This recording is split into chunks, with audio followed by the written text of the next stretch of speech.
स्वागत है आप सबका हमारे YouTube चैनल हिंदी ज्ञान श्रृंखला में। जैसा कि हम लोग इस समय सीटेट और यूपी टेट के पाठ्यक्रम के अनुसार आगे बढ़ रहे हैं। आज का जो विषय है वो आप लोग का उपसर्ग एवं प्रत्यय क्या है। इसके पहले आपके पाठ्यक्रम के अनुसार बहुत सारे वीडियो पढ़ चुके हैं। इसके पिछले का जो वीडियो था वो वाक्य पे था। आज जो वीडियो है वह उपसर्ग एवं प्रत्यय पे है। आइए देखते हैं उपसर्ग और प्रत्यय के बारे में अगर बात करें तो सबसे पहले समझते हैं कि उपसर्ग क्या है और प्रत्यय क्या है। उपसर्ग, देखिए, जब किसी शब्द के पहले कोई शब्द जोड़ करके वाक्य को पूरा किया जाए और उसका अर्थ बदल जाए तो वह उपसर्ग होता है। और जब किसी मूल शब्द के पीछे कोई शब्द लग जाए और उस शब्द का अर्थ बदल जाए तो उसे उपसर्ग कहते हैं। सामान्यतः तो यही इसका प्रकार है, लेकिन अगर इसको विस्तृत में देखें तो वो इस प्रकार होगा। विस्तृत में देखें क्योंकि उसमें बहुत सारे भेद उपभेद भी हैं, उपसर्ग के भी हैं और प्रत्यय के भी हैं। तो आइए शुरू करते हैं, देखते हैं। सबसे पहले देखते हैं उपसर्ग के बारे में। देखें अगर तो मूल शब्द के आगे जुड़कर उनके अर्थ में परिवर्तन ला देने वाले ये शब्दांश उपसर्ग हैं। जैसे देखिए, कहने का तात्पर्य है कि जो मूल शब्द के जो शब्दांश जो है वह मूल शब्द के आगे जुड़कर उसके अर्थ में परिवर्तन ला देते हैं, उन्हें उपसर्ग कहते हैं। उपसर्ग के का प्रयोग स्वतंत्र रूप में नहीं किया जा सकता है। किसी भी उपसर्ग का प्रयोग आप स्वतंत्र रूप में नहीं कर सकते हैं। उपसर्ग जो है वह किसी भी एक शब्दांश होता है जो मूल शब्द के पहले लग करके शब्द का अर्थ परिवर्तित कर देता है। आइए देखते हैं उपसर्ग क्या प्रकार कौन कौन से हैं।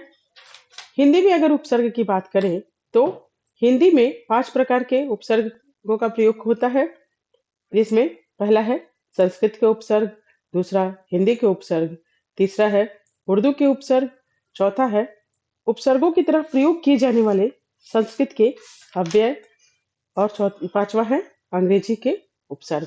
आइए इसे विस्तृत रूप से चर्चा करते हैं। सबसे पहले देखते हैं संस्कृत के उपसर्ग। संस्कृत के उपसर्ग की बात करें तो सबसे पहला जो है वह है अ।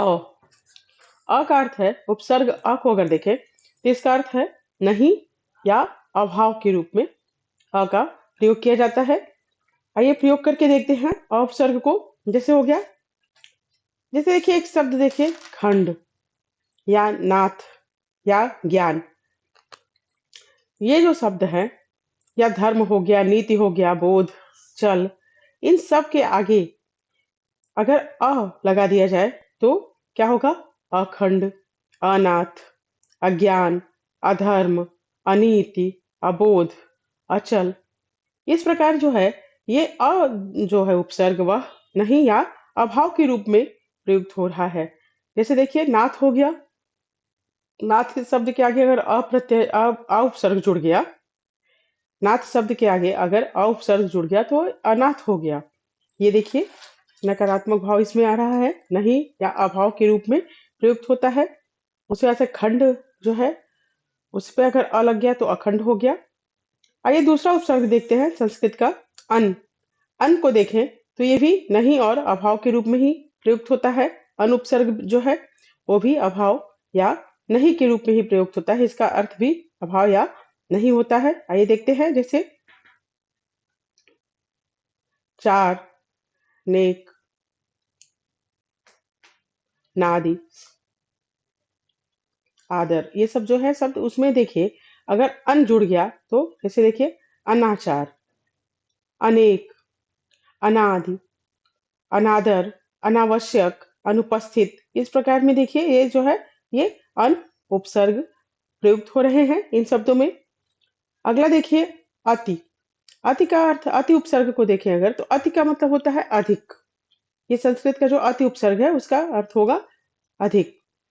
देखिए जैसे अत्यंत, अत्युत्तम, अत्यधिक, अत्याचार, ये जो है सब ये अति उपसर्ग से बने हुए हैं। आगे देखिए अधि। अधि का अगर देखें, अधि का अर्थ होता है ऊपर, समीप या बड़ा। तो देखिए अधि उपसर्ग से जो शब्द बन रहे हैं उनको देखिए, अधिकार, अध्यक्ष, अधिनायक, अधिकारी। इसी प्रकार अगर देखें तो अनु का देखें, अनु का अगर अर्थ देखें, अनु उपसर्ग का, तो इसका अर्थ होता है समान या पीछे। जैसे देखिए इससे जो शब्द बनेंगे अनु उपसर्ग से, वो है अनुज, अनुकरण, अनुकंपा। इसी प्रकार से बहुत सारे संस्कृत के उपसर्ग हैं, बहुत सारे उपसर्ग हैं। मैं उपसर्गों के नाम आप लोग को बता देती हूँ। जैसे अभि उपसर्ग हो गया, अभि का अर्थ होता है सामने। अप उपसर्ग हो गया, बुरा या नीचे, इसका अर्थ होता है। अव का भी बुरा या नीचे होगा। अव का अगर देखें तो अवगुण हो गया। अप का देखें तो अपमान हो गया। अभि का देखें तो अभिमान हो गया। इस तरह से शब्द बनते हैं। अव का देखें तो वही भी बुरा या नीचे के ही रूप में अर्थ इसका होता है। इसका वो हो गया अवगुण। इसके बाद देखिए आ उपसर्ग को देखें तो ये तक, पूर्ण या उल्टा इसका अर्थ होता है। जैसे आगमन, आजन्म, इस तरह से। उत का देखें तो ऊंचा या श्रेष्ठ इसका अर्थ होता है। जैसे उत्साह हो गया, उद्गार हो गया, उत्पत्ति हो गया। उप का देखें तो छोटा या गौड़ या समीप, इसका अर्थ होता है। इसका होता है उपदेश, उपकार, उपवास, इस तरह से। इसी प्रकार आगे देखिए उत है, उसके बाद तत् है। तत् का होगा उसके जैसा। दूर का होगा बुरा या कठिन।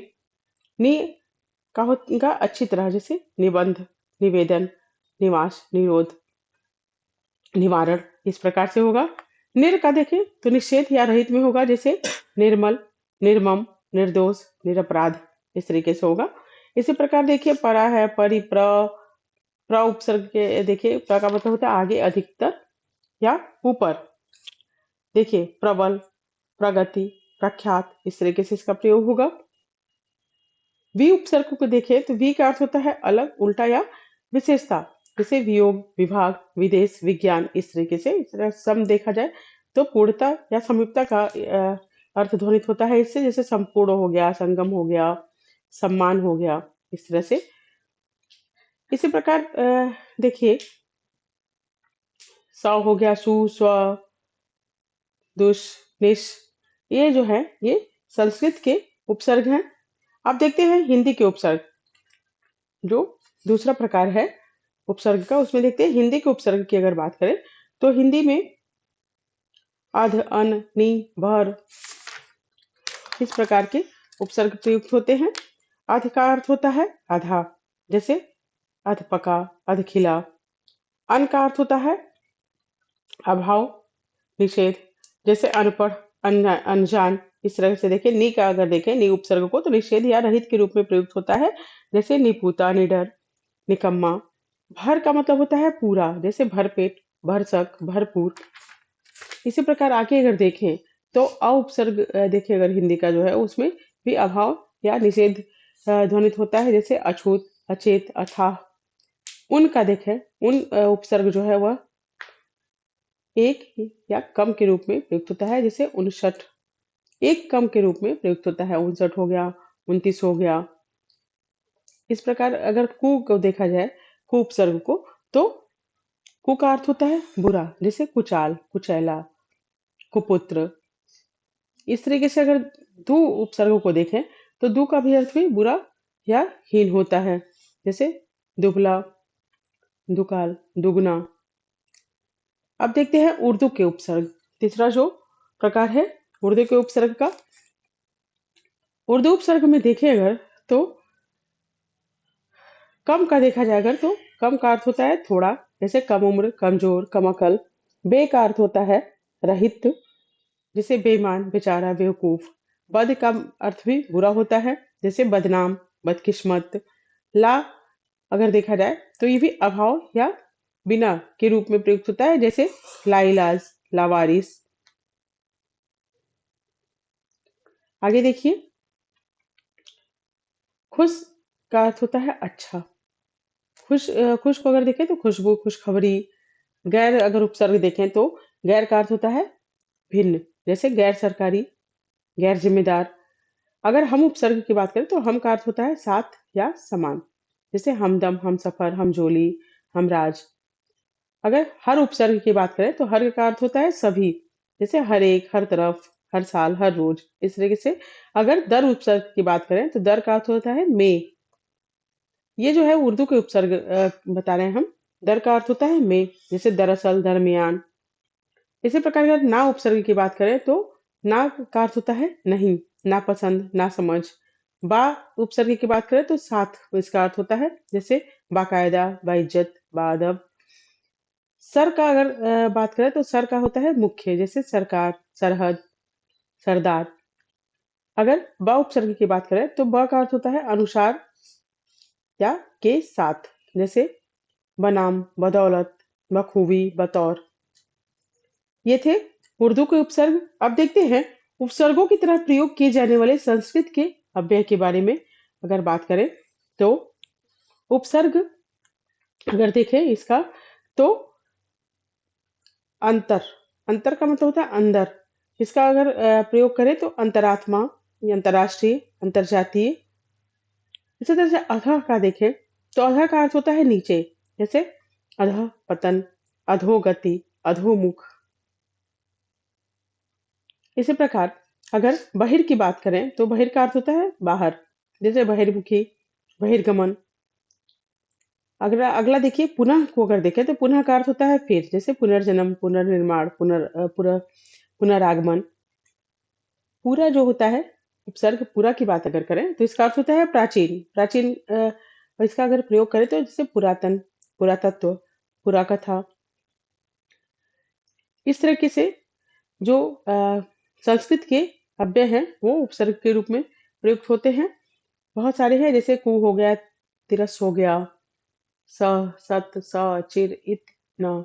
न का अगर देखें तो न का होता है अर्थ जो है वह अभाव है, जैसे नास्तिक, नेति, नास्तिक, नगण्य, इस तरह से। अब देखते हैं अंग्रेजी के उपसर्ग की अगर बात करें तो अंग्रेजी के उपसर्ग जो है, जैसे देखिए उपसर्ग जो है सब, सब का अर्थ होता है नीचे, अधीन, जैसे सब इंस्पेक्टर हो गया, सब जज हो गया। इसी प्रकार डिप्टी, डिप्टी उपसर्गों को देखा जाए तो ये उप सहायक इसका अर्थ होता है, जैसे deputy collector, deputy director. Vice उपसर्ग की अगर बात करें तो ये इसका अर्थ भी सहायक होता है, जैसे वाइस चांसलर हो गया, वाइस कैप्टन हो गया। असिस्टेंट का, असिस्टेंट जो उपसर्ग है वो भी, उसका अर्थ जो है वो भी उसका भी अर्थ सहायक ही है, जैसे असिस्टेंट कलेक्टर हो गया, असिस्टेंट टीचर हो गया। इसी तरह से अगर जनरल को देखें तो जनरल का अर्थ होता है प्रधान, जैसे जनरल मैनेजर हो गया, जनरल सेक्रेटरी हो गया। चीफ, चीफ की अगर बात करें तो इसका भी अर्थ होता है प्रधान या मुख्य, जैसे chief minister, chief secretary. Half की अगर बात करें तो इसका अर्थ होता है आधा, जैसे half, half pant, half shirt. Head की अगर बात करें तो इसका अर्थ होता है मुख्य या प्रधान, जैसे हेडमास्टर, हेड क्लर्क। देखिए ये थे उपसर्ग हिंदी में जो प्रयोग किए जाते हैं, जिसके 5 प्रकार हैं। संस्कृत के उपसर्ग, हिंदी के उपसर्ग, उर्दू के उपसर्ग, उपसर्ग के तरह प्रयुक्त होने वाले संस्कृत के अव्यय, और अंग्रेजी के उपसर्ग। इसके बारे में विस्तृत रूप से आपको बताया। इसमें देखा जाए, अगर इसका मुख्य तत्व देखें तो वह है कि जो शब्दांश शब्द के पहले लगकर उसके अर्थ में बदलाव ला देते हैं उन्हें उपसर्ग कहते हैं। उपसर्ग शब्दांश हैं, पूर्ण शब्द नहीं होते, ये शब्दांश होते हैं। और उपसर्ग का स्वतंत्र रूप में प्रयोग नहीं किया जा सकता है। आइए देखते हैं प्रत्यय के बारे में अगर चर्चा करें। ये था उपसर्ग। अब प्रत्यय के बारे में अगर देखें तो प्रत्यय जो है वह जो शब्दांश किसी शब्द के अंत में जुड़कर उसके अर्थ में परिवर्तन कर देते हैं, अर्थ को परिवर्तित कर देते हैं, उन्हें प्रत्यय कहते हैं। प्रत्यय के अगर मुख्य बिंदु की बात करें तो प्रत्यय शब्द नहीं, शब्दांश होते हैं। जैसा कि मैंने उपसर्ग के बारे में भी बताया कि उपसर्ग भी शब्दांश होते हैं, शब्द नहीं होते हैं। इनका अपना विशेष अर्थ नहीं होता है, किसी भी प्रत्यय का अपना अर्थ विशेष नहीं होता है। इनका स्वतंत्र प्रयोग नहीं किया जा सकता है, और शब्द के अंत में जोड़कर ये उसका अर्थ परिवर्तित कर देते हैं। प्रत्यय के प्रकार की अगर बात करें तो प्रत्यय दो प्रकार के हैं, कृत प्रत्यय और तद्धित प्रत्यय। आइए देखते हैं कृत प्रत्यय को। कृत प्रत्यय मूल धातु के अंत में जुड़कर विविध प्रकार के शब्दों की रचना करते हैं। कृत प्रत्यय से बने कृत प्रत्यय से बनने वाले जो शब्द हैं उन्हें कृदंत कहा जाता है। देखिए ये प्रश्न भी बन सकता है कि कृदंत किसे कहते हैं। तो कृदंत वे शब्द कृदंत उसे कहते हैं जो कृत प्रत्यय की बात अगर करते हैं मूल धातु के अंत में जुड़कर विविध प्रकार के शब्दों की रचना करते हैं, और कृत प्रत्यय से बनने वाले शब्द को कृदंत कहते हैं। अगर पूछ दिया कि कृदंत किसे कहते हैं तो आप ये जो भी होगा ऑप्शन उस पे लगा सकते हैं कि कृत प्रत्यय से बनने वाले शब्दों को कृदंत कहते हैं। कृदंत के भेद कृत प्रत्यय के अगर भेद की बात करें तो कृत प्रत्यय का पहला भेद जो है वह है कर्तृवाच्य कृत प्रत्यय। ये देखते हैं मूल धातु को देखें। मूल धातु जैसे हो गया भूल, बूझ, धूम, और इसका प्रत्यय अगर इसमें अक्कड़ अक्कड़ प्रत्यय लगा दिया जाए तो शब्द का निर्माण कैसे होगा। जैसे भूल से हो गया भुलक्कड़, बूझ से हो गया बुझक्कड़, घुम से हो गया घुमक्कड़। इसी प्रकार खा या टिक मूल धातु है और इसमें आऊ प्रत्यय अगर लग गया तो खाऊ टिकाऊ, इस तरह से शब्द बन जाएंगे। इसी प्रकार अगर देखें तो खेल अगर देखें तो उसमें आड़ी प्रत्यय अगर लग गया तो खिलाड़ी हो गया। इसी प्रकार लूट या काम, देखिए मूल धातु है और इसमें अगर एरा प्रत्यय लग गया तो लुटेरा, कमेरा, इस तरह का शब्द बन जाएगा। अब देखते हैं कर्मवाचक कृत प्रत्यय। कर्मवाचक कृत प्रत्यय की बात अगर करें तो देखिए इसमें मूल धातु है खेल, बिच, जैसे और इसमें औना प्रत्यय अगर लग गया तो खिलौना, बिछौना। इसी तरह से देखिए गा, खा, नाच, रो, इसमें अगर ना प्रत्यय लग गया तो गाना, खाना, नाचना, रोना, इस तरीके से शब्द बन जाएंगे। अब देखते हैं करणवाचक कृत प्रत्यय, जो तीसरा प्रकार है उसको देखते हैं। अगर इसके मूल धातु की बात करें तो घेर, ठेल, भूल, सूझ, यह जो है इसके मूल धातु है और इसमें अगर आ प्रत्यय लगा दिया जाए तो क्या होगा, इसका शब्द निर्माण जो होगा वह होगा घेरा, ठेला, झूला, भूला। इस तरह से इससे शब्द निर्माण हो जाएगा। इसी प्रकार से झाड़ या आड़, ये जो है मूल धातु है, अगर इसमें उ प्रत्यय लग गया तो झाड़ू, आड़ू, इस तरह से इसके शब्द निर्मित हो जाएंगे। अगर देखिए कतर और चट, ये है मूल धातु, अगर इसमें नी प्रत्यय जोड़ दिया जाए तो कतरनी, चटनी, इस तरह से शब्द बन जाएंगे। इसी प्रकार अगर देखें भाववाचक कृत प्रत्यय की बात करें तो इसके जो मूल धातु है वह है गढ़, भीड़। इसमें देखिए प्रत्यय अगर लग जाए अंत तो हो जाएगा गढ़ंत, भिड़ंत, इस तरह के शब्द निर्मित हो जाएंगे। अगर इसी में देखा जाए घेर और छाए, ये जो है मूल धातु है और इसमें आ प्रत्यय अगर लग गया तो घेरा, छाया, इस तरह से हो जाएगा। इसी प्रकार अगर अगला देखें तो क्रियावाचक कृत प्रत्यय की अगर बात करें, क्रियावाचक कृत प्रत्यय में मूल धातु हो जाएगा आ, जा, खा, सोच। ये अगर मूल धातु है और इसमें प्रत्यय कर लगा दिया जाए तो क्या हो जाएगा आकर, जाकर, खाकर, सोकर, सोचकर, इस तरीके से शब्द बन जाएंगे। इसी प्रकार अगर देखा जाए तो बह, हंस, बोल, ये मूल धातु हैं और अगर इसी में ता प्रत्यय लगा दिया जाए तो हंसता, बहता, बोलता, इस तरह से शब्द निर्मित हो जाएंगे। देखिए ये था 5 प्रकार कृत प्रत्यय का, जिसे पहला था कर्तृवाच्य कृत प्रत्यय, दूसरा कर्मवाच्य कृत प्रत्यय, तीसरा करणवाच्य कृत प्रत्यय, चौथा भाववाच्य कृत प्रत्यय और पांचवा क्रियावाचक कृत प्रत्यय। अब देखते हैं तद्धित प्रत्यय। तद्धित प्रत्यय की अगर बात करें तो संज्ञा, सर्वनाम, विशेषण, अव्यय आदि शब्दों के अंत में लगकर नए शब्दों की रचना करने वाले प्रत्ययों को तद्धित प्रत्यय कहते हैं। इनसे बनने वाले शब्दों को तद्धितांत कहते हैं। तद्धित प्रत्यय से बनने वाले शब्दों को तद्धितांत कहते हैं। तद्धित प्रत्यय के भेद की अगर बात करें तो तद्धित प्रत्यय के भेद भी 9 भेद हैं तद्धित प्रत्यय के। आइए देखते हैं। पहला है भाववाचक प्रत्यय, दूसरा कर्तृवाचक तद्धित प्रत्यय, तीसरा संबंधवाचक तद्धित प्रत्यय, चौथा है लघुतावाचक तद्धित प्रत्यय, पांचवा है विशेषण तद्धित प्रत्यय, छठा है स्थानवाचक तद्धित प्रत्यय, सातवां है लिंगवाचक तद्धित प्रत्यय, आठवां है बहुवचनवाचक तद्धित प्रत्यय और नौवां है कर्मवाचक तद्धित प्रत्यय। आइए विस्तृत रूप से इसमें कुछ उदाहरणों को भी देखते हैं। जैसे कि पहला अगर देखिए भाववाचक तद्धित प्रत्यय। भाववाचक तद्धित प्रत्यय में अगर मूल शब्द लेते हैं कि भला, चतुर, पंडित, बुरा और इसमें आई प्रत्यय जोड़ देते हैं। आई प्रत्यय जोड़ देते हैं अगर इसको तो इस क्या हो जाएगा, भलाई हो जाएगा, चतुराई हो जाएगा, पंडिताई, बुराई। ये क्या है, ये भाव को व्यक्त करने वाले शब्द हैं, तो ये भाववाचक प्रत्यय हो जाएंगे। इसी प्रकार अगर दूसरा देखें कर्तृवाचक तद्धित प्रत्यय की बात करें तो इसका जो मूल शब्द होगा वह लोहा, सोना। तो इसमें अगर देखें तो आर प्रत्यय लगा करके क्या हो जाएगा, लोहार हो जाएगा, सुनार हो जाएगा, ये शब्द निर्मित होंगे। इसी तरह से संबंधवाचक तद्धित प्रत्यय की बात अगर करें तो मूल शब्द देखिए ससुर। ससुर में अगर आल प्रत्यय लगा दिया जाए तो शब्द निर्मित हो जाएगा, संबंधवाचक शब्द निर्मित होगा, वह होगा ससुराल।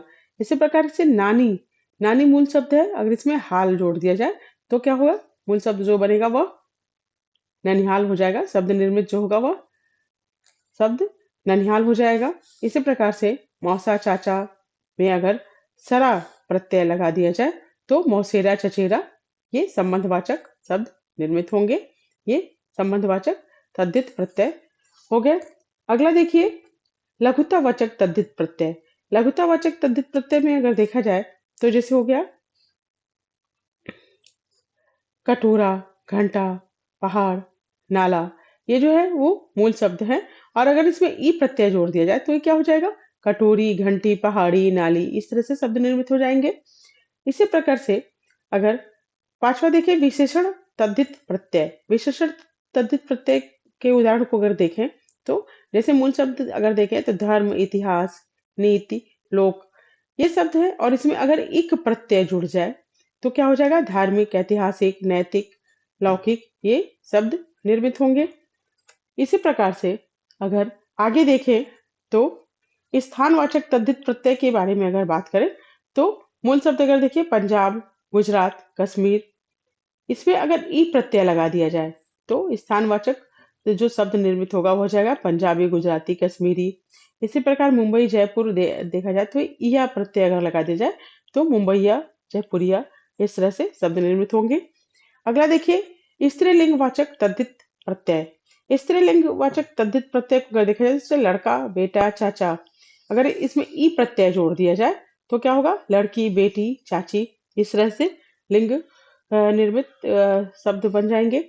इसी प्रकार देखिए अगला अगर देखें तो बहुवचनवाचक तद्धित प्रत्यय की बात अगर करें तो मूल शब्द जो है सड़क, पुस्तक, माला, कन्या और इसमें जो एम प्रत्यय लगा दिया जाए तो क्या हो जाएगा, सड़कें, पुस्तकें, मालाएं, कन्याएं, इस तरह से शब्द निर्मित हो जाएगा, बहुवचन शब्द निर्मित होगा।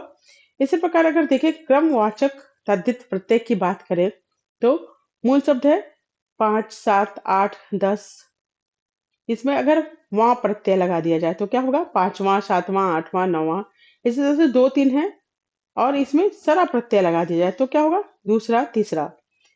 अब देखते हैं, ये तो था तद्धित प्रत्यय के जो भेद थे, भाववाचक प्रत्यय, कर्तृवाचक प्रत्यय, संबंधवाचक प्रत्यय, लघुतावाचक तद्धित प्रत्यय, विशेषण तद्धित प्रत्यय, स्थानवाचक तद्धित प्रत्यय, स्त्रीलिंगवाचक तद्धित प्रत्यय, बहुवचन वाचक तद्धित प्रत्यय और कर्मवाचक तद्धित प्रत्यय। अब देखते हैं अरबी फारसी के प्रमुख तद्धित प्रत्यय कौन कौन से हैं। अरबी फारसी के प्रमुख तद्धित प्रत्यय की बात अगर करें तो उसमें देखिए मूल शब्द है साल, मेहनत, रोज।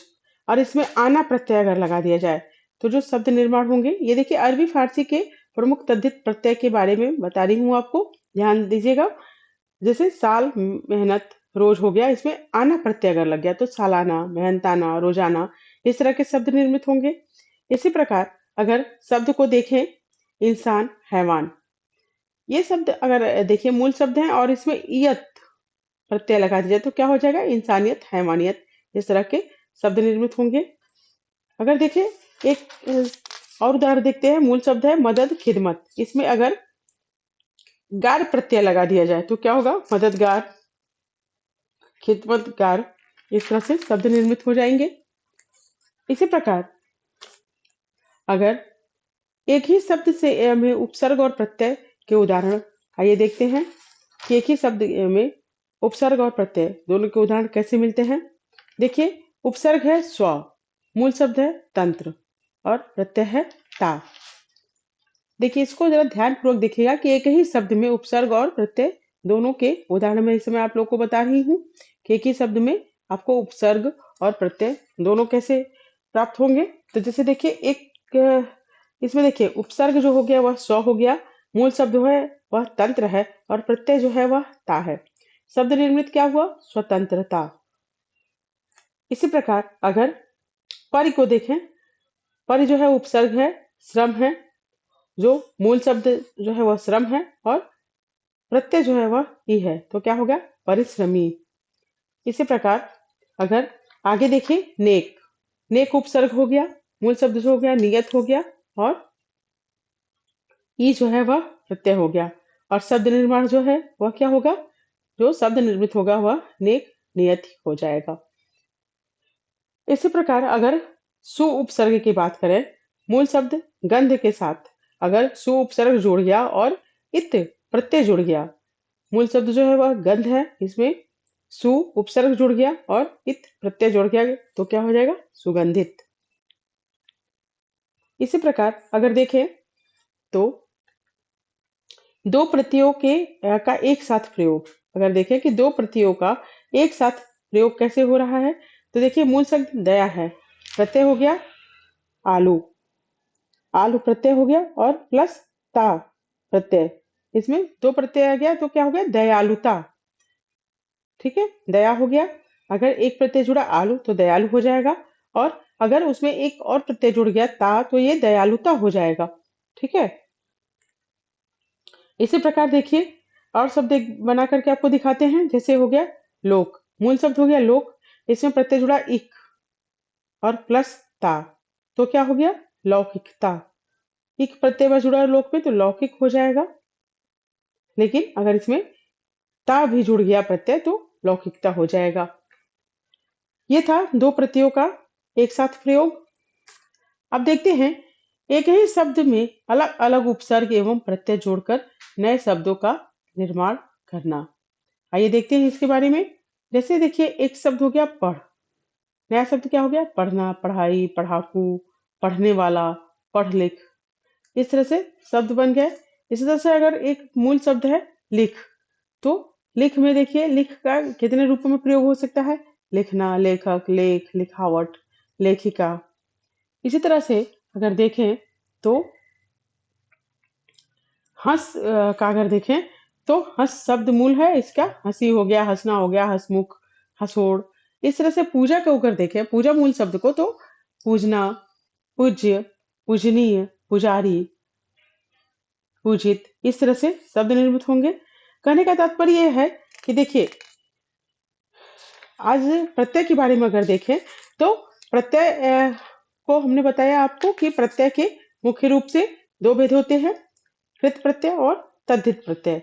कृत प्रत्यय को कृत प्रत्यय से बनने वाले शब्द को कृदंत कहते हैं और कृत प्रत्यय के जो 5 भेद हैं वह है कर्तृवाचक कृत प्रत्यय, कर्मवाचक कृत प्रत्यय, करणवाचक कृत प्रत्यय, भाववाचक कृत प्रत्यय और क्रियावाचक कृत प्रत्यय। अब दूसरा जो है वह तद्धित प्रत्यय। तद्धित प्रत्यय से बनने वाले शब्दों को तद्धितांत कहते हैं और इनके जो भेद हैं वह 9 हैं। जैसे भाववाचक प्रत्यय,